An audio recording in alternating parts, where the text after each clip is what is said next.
को।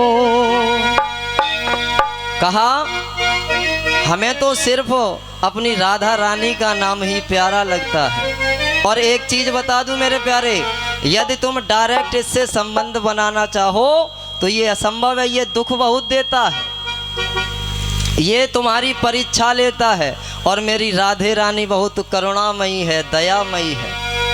यदि तुमने एक बार राधा रानी से संबंध बना लिया तो राधा रानी के पीछे ये लालजू महाराज दौड़ते फिरते हैं महाराज।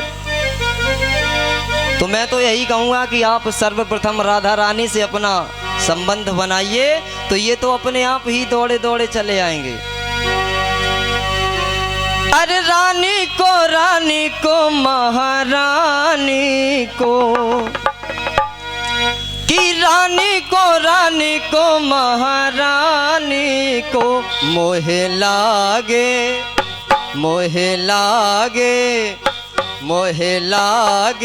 प्यारो नाम राधा रानी को, मोहे लागे प्यारो नाम राधा रानी को।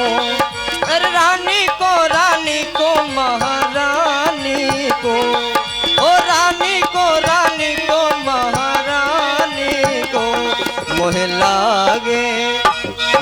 लागे प्यारो नाम राधा रानी को, मोहे लागे प्यारो नाम राधा रानी को।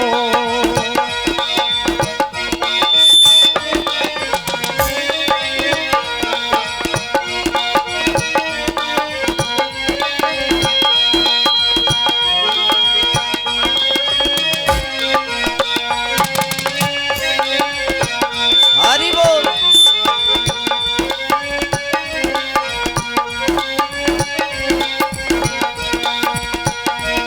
और वो भक्त कहता है क्या, राधा नाम बड़ो सुखदाई, राधा नाम बड़ो सुखदाई। और संतन ब्रज जन यही रीति गाई, संतन ब्रज जन यही रीति गाई। क्या गाया कि रसिकन ने गायो नाम राधा रानी को, रसिकन ने गायो नाम राधा रानी को।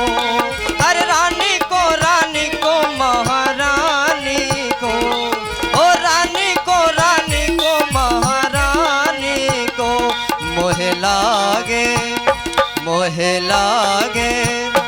मोहे लागे प्यारो नाम राधा रानी को, मोहे लागे प्यारो नाम राधा रानी को।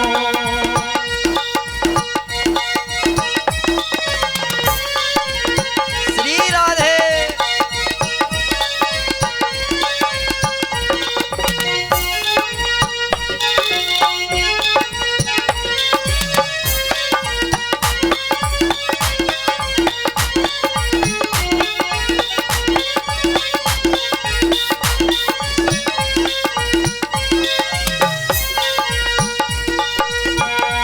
और क्या बताया,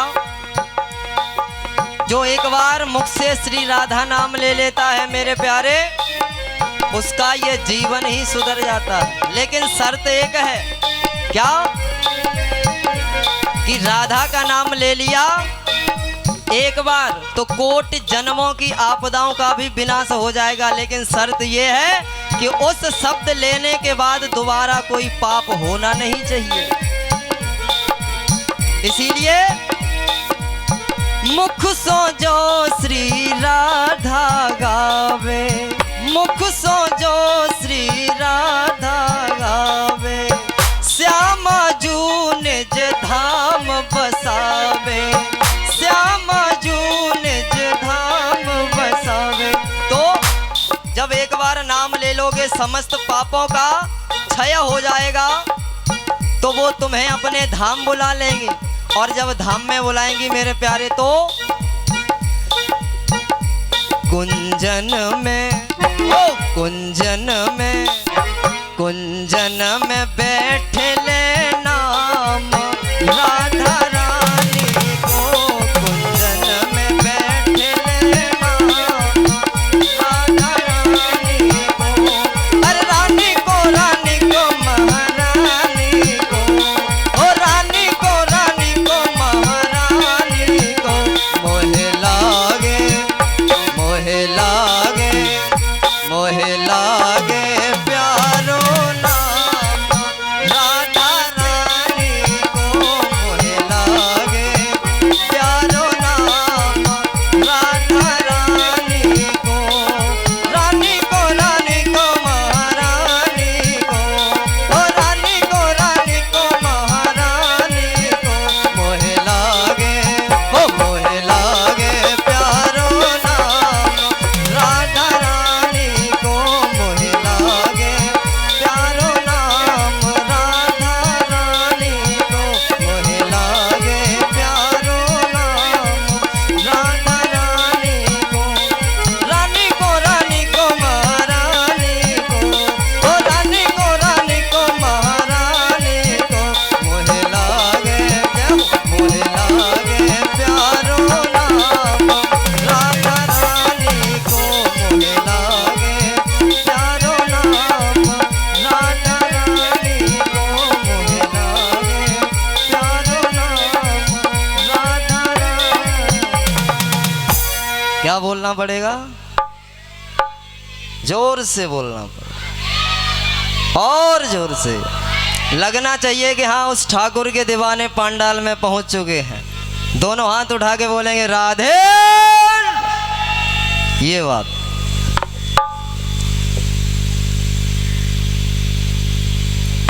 यदि भगवान कृष्ण से आपने सीधा संबंध बनाया मेरे प्यारे, तो ये पहले परीक्षाएं बहुत लेते हैं। सुदामा जी को देखा, आज कथा आएगी, भक्ति नहीं के हैं, लेकिन ये भी बात है परीक्षा लेने के बाद देते भी इतना है कि तुम संभाले नहीं संभाल पाओगे। तुम्हारा जो पात्र है जितना सोचते हो उससे कई गुना अधिक प्रदान कर देते हैं।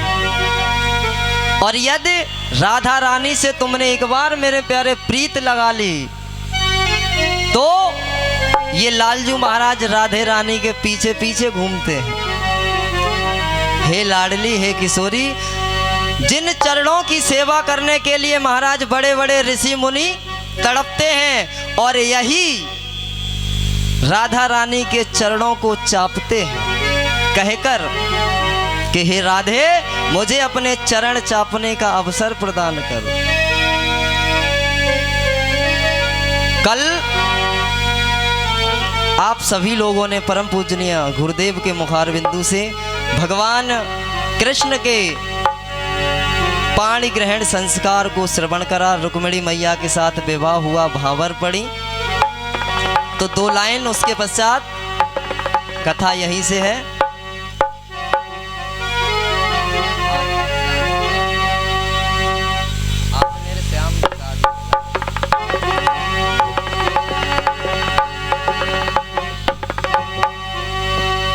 सभी लोग मेरे साथ 2 लाइन बोलेंगे केवल सूक्ष्म रूप में। श्याम की शादी है, मेरे घन श्याम की शादी है, आज मेरे श्याम की शादी है, आज मेरे श्याम की शादी है, आज मेरे श्याम की शादी है। श्याम की शादी है, मेरे घन श्याम की शादी है, आज मेरे श्याम की शादी है, आज मेरे श्याम की शादी है।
बोलना पड़ेगा, जोर से बोलना पड़ेगा। ये बात है।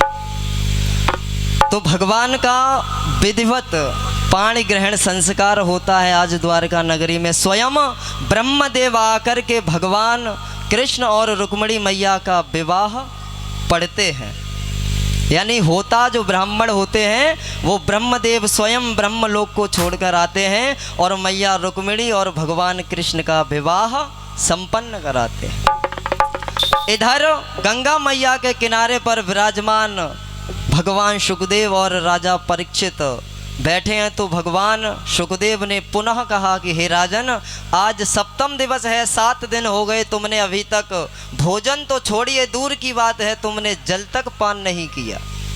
ये मेरी आज्ञा है कि तुम थोड़ा सा जल तो पान कर ही लो। बगल में ही बाजू में गंगा मैया कल कल करके बह रही है। तो परीक्षित जी महाराज का एक ही आंसर होता था कि हे प्रभु, मेरे पास समय बहुत कम है और आज तो 7वां भी दिवस है, पता नहीं कब किस वक्त किस क्षण वो तक्षक आए और हमें डसले और हमारे प्राण पखेरु उड़ जाए।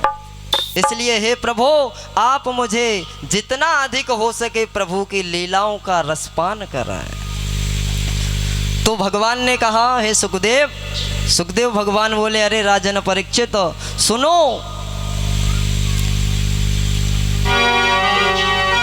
तो आज पुनः बीच में परीक्षित महाराज ने एक प्रश्न कर दिया। कहा हे प्रभु, मैंने सुना है कि गोविंद के 108 विवाह हुए।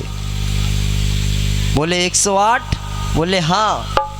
किस प्रकार हुए, किस किसके साथ हुए, वो आप हमें जरा विस्तार से समझाएं। तो सुखदेव भगवान बोले राजन सुनो, प्रथम विवाह तो भगवान का रुक्मिणी मैया के साथ होता है और दूसरा विवाह जामवंत की पुत्री जामवती के साथ होता है। ये महाराज जामवंत वही हैं त्रेता युग वाले, ये जामवंत वही हैं त्रेता युग वाले, उन्हीं के पुत्री के साथ हुआ। ये विवाह कैसे हुआ हे प्रभु, जरा हमें विस्तार से समझाएं। तो आज सुखदेव भगवान ने वर्णन करना प्रारंभ किया कि सुनो कि एकदा तस्यास्तौ विधेयमः। एक दिन की बात है कि जो सत्राजित की पुत्री थी सत्यभामा, भगवान का तीसरा विवाह उसके साथ हुआ। तो ये जो सत्राजित था, इसके पास भगवान सूर्य देव की दी हुई एक मणि थी जो कि उसे 40 भार सोना प्रतिदिन देती थी। जब ये भगवान कन्हैया को पता लगा कि सत्राजित के पास एक मणि है जो 40 भार सोना प्रतिदिन प्रदान करती है, क्यों ना सत्राजित से ये मणि ले ली जाए, मांग ली जाए, जिससे हमारे राज्य का भी भला हो जाएगा। तो आज भगवान कन्हैया सत्राजित के पास जाते हैं और कहते हैं हे सत्राजित, तुम अपनी ये मणि हमें दे दो, इससे राज्य का भला होगा, राज्य की जो जनता है, प्रजा है, उसका भी भला होगा। तो सत्राजित ने मना कर दिया। तो भगवान चले आते हैं। इधर क्या हुआ कि सत्राजित का जो भाई था प्रसेन, एक दिन चुपके से उस मणि को ले जाता है जंगल में, शिकार करने के लिए चला गया। और जब गया तो उसने मणि एक जगह रख दी। क्यों महाराज, मणि रात्रि के समय में अंधकार में उजाला देती है। इधर मणि रखी और उसने निशाना लगाया एक हिरण का। अब देखिए महाराज प्रभु की माया, प्रसेन था वो हिरण पर निशाना साध रहा है और पीछे से शेर प्रसेन पर घात लगाए बैठा है। जैसे ही इधर से प्रसेन ने अपना बाण छोड़ा, उधर से शेर ने छलांग लगाई, प्रसेन का प्राणांत कर दिया। उधर से जामवंत महाराज निकल रहे थे, उन्होंने देखा कि इसने एक व्यक्ति को मार दिया है। तो जामवंत महाराज उस शेर से युद्ध करते हैं और उस शेर को परास्त करके जो मणि थी वो अपने गुफा में ले जाते हैं और अपनी बेटी को खेलने के लिए दे देते हैं जामवंती को। अब जब इधर समय बीतता गया, प्रसेन वापस नहीं आया, तो 17 जितने गांव में नगर में हल्ला कर दिया कि कृष्ण मेरे पास मणि लेने आया था, मैंने मणि देने से इनकार कर दिया, तो इसने मेरे भाई का अपहरण कर लिया और मणि भी ले ली। यानी झूठा कलंक लग गया। और ये महाराज कलंक लगा कैसे कि भगवान कन्हैया जब छोटे से थे तो चौथ का चंद्रमा देख लिया था। चौथ का चंद्रमा निकृष्ट होता है, देखना नहीं चाहिए। और यदि किसी कारणवश दिख भी जाता है तो चंद्रायण नामक एक व्रत होता है, उसको किया जाता है, उसके पास उसके दोष से निवृत्ति मिलती है। तो आज भगवान को जब झूठा दोष लगा तो भगवान उस दोष को मिटाने के लिए आज जंगल में जाते हैं। जब पहुंचे तो भगवान ने देखा कि प्रसेन पड़ा हुआ है।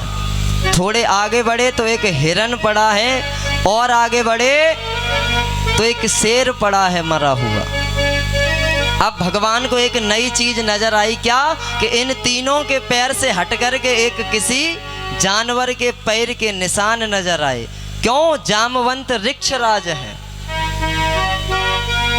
विशाल काय पैर का निशान। तो आज भगवान उन्हीं पैरों का सहारा लेकर चलते हैं, तो वो पैरों के निशान भगवान को एक गुफा तक ले गए। और जब उस गुफा तक पहुंचे तो जब भगवान उस गुफा में अंदर प्रवेश किया तो क्या देखा कि उस मणि के साथ एक कन्या खेल रही है। भगवान ने जाकर के उस मणि को उठाया तो उस कन्या ने रोदन करना प्रारंभ किया, और जब रोने लगी तो अंदर से जामवंत जी निकल कर आते हैं। जामवंत जी ने पहचान नहीं पाया। भगवान कन्हैया बोले, हे वृक्षराज, ये मणि मेरी है, मुझे दे दो, इसके कारण मेरे सर पर झूठा कलंक लग गया है। तो बोले, मैं इसे युद्ध में जीत कर लाया हूँ, शेर से युद्ध किया, उसके पश्चात ये मणि हासिल की है। और तुम्हें यदि ये मणि चाहिए तो पहले मुझसे युद्ध करो, मुझे परास्त कर दो और ये मणि लेके चले जाओ। भगवान बोले, ठीक है, तो फिर हो जाएं दो दो हाथ। तो आज महाराज भगवान के साथ जामवंत महाराज का युद्ध प्रारंभ होता है। प्रथम दिन हुआ। महाराज पहले के युद्ध में, लड़ाई में और अब की लड़ाई में बहुत बड़ा अंतर है। पहले युद्ध होता था, लड़ाई होती थी तो सुबह सूर्योदय से प्रारंभ होती थी और सूर्यास्त होने के बाद बंद हो जाया करती थी। और जो आपसी योद्धा होते थे, पक्ष और विपक्ष, वो शाम के समय एक दूसरे के शिविरों में जाकर के, घरों में जाकर के हालचाल पूछ लिया करते थे। लेकिन अब अगर किसी से हो गई तो तुम मिलोगे रात बिरात, चोरी छिपके कहीं भी वहीं। राम नाम सत्य है हमारा। पहले के समय में और आज के समय में बहुत बड़ा परिवर्तन हो गया। युद्ध हुआ प्रथम दिन, द्वितीय दिन, चतुर्थ दिन। महाराज युद्ध होते होते 27 दिन बीत गए। कितने? 27 दिन। लेकिन जामवंत जी फिर भी नहीं समझ पाए। जब 28वां दिन आया तो भगवान बोले, इन्हें तो अपार ताकत है इनके अंदर। क्यों?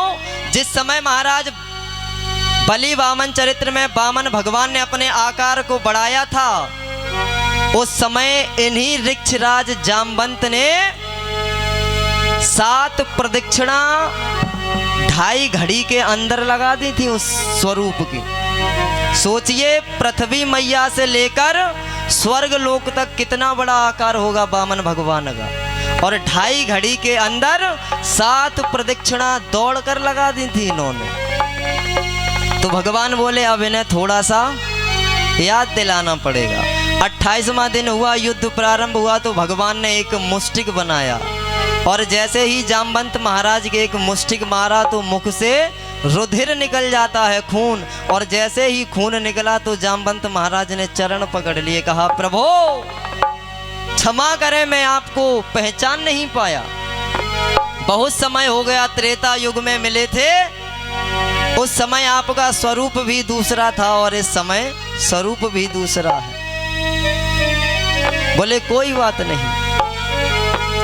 अब महाराज सोचने वाली बात कि इनका युद्ध हुआ तो हुआ क्यों? इसलिए जिस समय राम और रावण युद्ध चल रहा था तो सबने एक दूसरे से महाराज युद्ध किया, लेकिन जामवंत महाराज ने युद्ध नहीं कर पाया।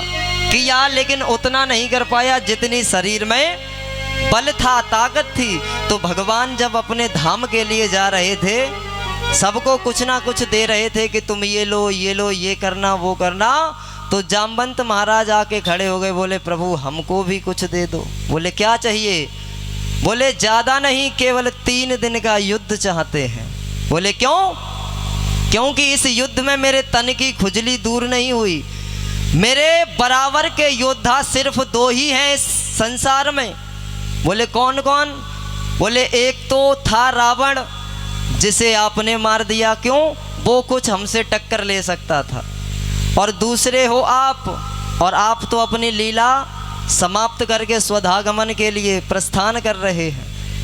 तो भगवान बोले मैं तुम्हें वचन देता हूँ, इसमें तो नहीं, लेकिन आने वाले समय में ये मेरा वचन है, मैं तुम्हें 3 गुना, तुमने 3 मांगा है तो मैं तुम्हें 3 गुना युद्ध देता हूँ 9 दिन। और ज़्यादा विलंब हो जाएगा तो इसलिए 9 तिया 27 दिन का युद्ध दूंगा। बोले ठीक है। तो आज वही तन की खुजली दूर की है भगवान ने इनकी यहाँ पर। उन्होंने चरण पकड़ लिए, भगवान ने वो मणि ले ली, कहा मैंने तुम्हें परास्त किया है जामवंत, अब मैं ये मणि ले जाऊंगा। क्यों? इसी के कारण सत्राजित मेरे ऊपर लांछन लगा रहा है। और जब चलने लगे तो जामवंत ने पुनः चरण पकड़े और कहा हे प्रभु मेरी ये एक पुत्री है, यदि आप मुझे कुछ देना चाहें तो इतना करें कि मेरी इस पुत्री के साथ आप पाणी ग्रहण संस्कार कर लें, विवाह कर लें। तो आज भगवान मना नहीं कर पाए। इस प्रकार हे राजन परीक्षित, भगवान का द्वितीय विवाह जामवंत की पुत्री जामवंती के साथ होता है। और जब मणि लेकर वापस आए, सत्राजित को मणि दी, सारा वृत्तांत बताया, तो सत्राजित भी क्षमा याचना करता है और अपनी पुत्री सत्यभामा का विवाह भगवान कन्हैया के साथ करा देता है। इसी प्रकार चतुर्थ विवाह भगवान का सूर्य देव की जो पुत्री थी कालिंदी मैया, उनके साथ हुआ। 5वां विवाह उज्जैन के राजा थे विंद अनुविंद, उनकी पुत्री थी मित्र वृंदा, उसके साथ होता है। 6वां विवाह कौशल देश के महाराज थे नग्नजित, उनकी कन्या सत्या के साथ हुआ। 7वां विवाह कैकई देश के महाराज की पुत्री भद्रा के साथ होता है। और 8वां विवाह भगवान कन्हैया का मध्य प्रदेश के राजा की पुत्री थी लक्ष्मणा, उनके साथ हुआ। इस प्रकार ये भगवान की 8 तो पटरानियां हैं। अब 16,100 कौन है फिर? ये तो भगवान की मेन 8 पटरानियां थीं। अब प्रश्न उठता है कि 16,100 ये कहाँ से आ गई? तो महाराज यहाँ पर भी भ्रम है। यहाँ पर भगवान ने विवाह नहीं किया है 16,100 के साथ, तो शरण दी है। अब वो शरण कैसे दी महाराज? कि भौमासुर नामक एक दैत्य था, उसने प्रण किया कि मैं 21,000 कन्याओं के साथ एक साथ ही विवाह करूंगा। तो जिस किसी गांव में विवाह होता तो ये डोली उठवा लिया करता था और अपने यहाँ कैद खाने में डलवा देता कन्याओं को। इस प्रकार इसने चोरी कर करके कन्याओं की अपनी कारागार में 16,100 कन्याओं को एकत्रित कर लिया था। और जब एकत्रित कर लिया और अभी 21,000 होने में समय है, तो आज उन 16,100 कन्याएं विह्वल हो उठती हैं, परेशान हो उठती हैं और कहती हैं, अरे जब तक भगवान कन्हैया की इधर क्या हुआ, चारों दिशाओं में कीर्ति यश छा गया कि द्वारका नगरी के जो राजा हैं कृष्ण परम दयालु हैं, कृपालु हैं। तो आज उन्होंने एक पत्र लिखा और भगवान कन्हैया के लिए भेजा।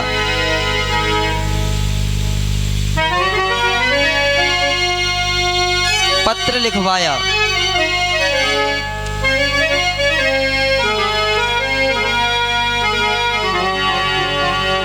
सभी ने सलाह की, पत्र लिख गया और मन ही मन विचार करती हैं।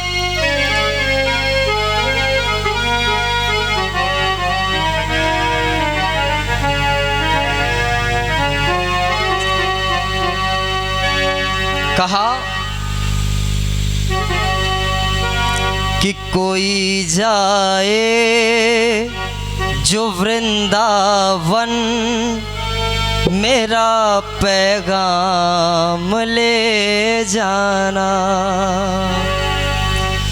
कोई जाए जो वृंदावन, मेरा पैगाम ले जाना। तो मैं खुद तो जा नहीं सकती, मेरा प्रणाम ले जाना। मैं खुद तो जा नहीं सकती, मेरा प्रणाम ले जाना। कोई जाए जो वृंदावन, कोई जाए जो वृंदावन, मेरा पैगाम ले जाना। और मैं खुद तो जा नहीं सकती, मेरा प्रणाम ले जाना।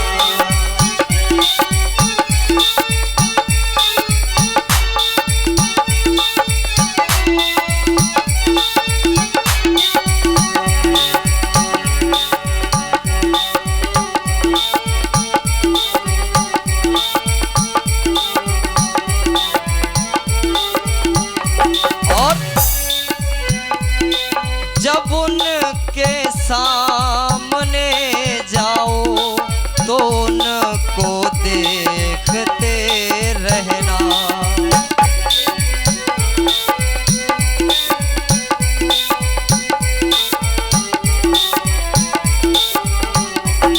जब उनके सामने जाओ तो उनको देखते रहना। मेरा जो हाल पूछे तो जुबां से कुछ नहीं कहना। जो मेरा हाल पूछे तो जुबां से कुछ नहीं कहना। इसीलिए बहा देना एक आंसू, कहना कुछ मत, केवल अश्रु की एक बूंद डाल देना, समझ जाएंगे।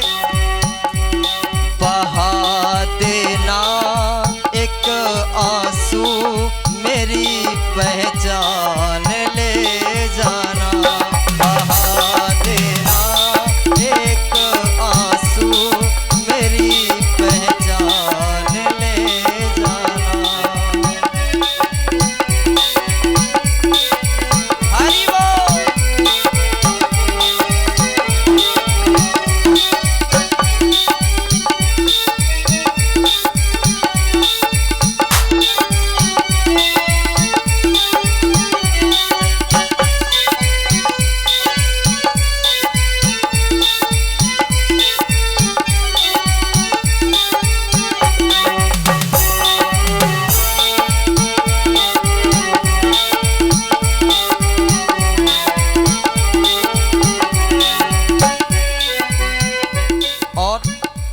बताती है वो गोपी, क्या कहोगे? जो रातें जाग कर देखे मेरे सब ख्वाब ले जाना।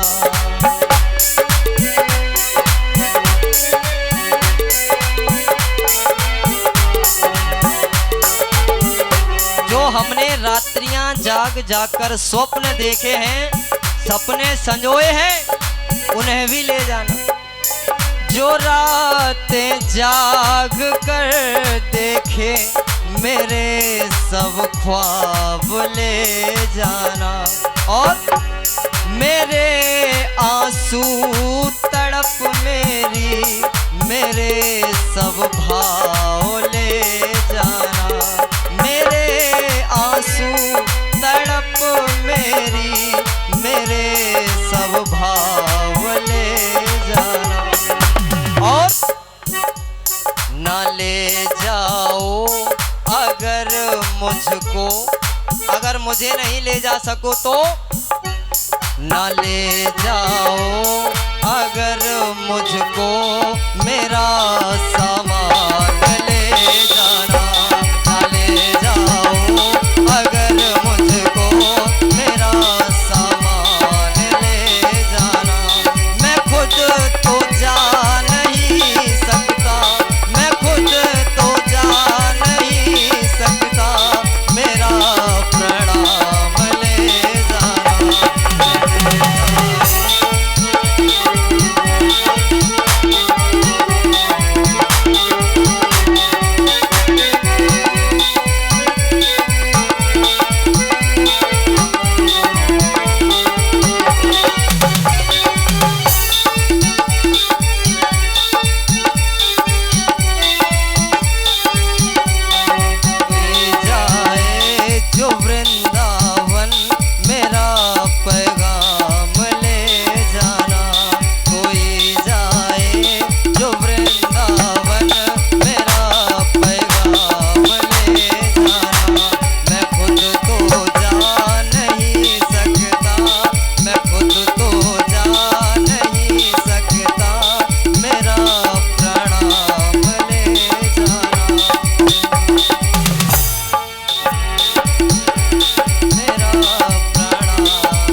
क्या बोलना पड़ेगा? जोर से बोलना पड़ेगा, और जोर से। दो बार दोनों हाथों को उठाकर तालियां बजाते हुए स्वागत करेंगे कि खुले गए भाग्य हमारे, ओ गुरुदेव पधारे। खुले गए भाग्य हमारे, ओ गुरुदेव पधारे। देव पधारे गुरुदेव पधारे, देव पधारे गुरुदेव पधारे। तो खुले गए, हाँ खुले गए भाग्य हमारे, ओ गुरुदेव पधारे। खुले गए भाग्य हमारे, ओ गुरुदेव पधारे। खुले गए भाग्य हमारे, ओ गुरुदेव पधारे। खुले गए भाग्य हमारे, ओ गुरुदेव पधारे, ओ गुरुदेव पधारे। प्रेम से बोले गोविंद भगवान की जय। जय श्री राधे श्याम। इससे आगे की कथा आप सभी लोगों को परम पूजनीय परम आदरणीय गुरुदेव के मुखार बिंदु से अमृतमयी वचनों के द्वारा श्रवण करने को मिलेगी। तो आप सभी लोग एक बार दोनों हाथों को उठा के बोलेंगे राधे राधे।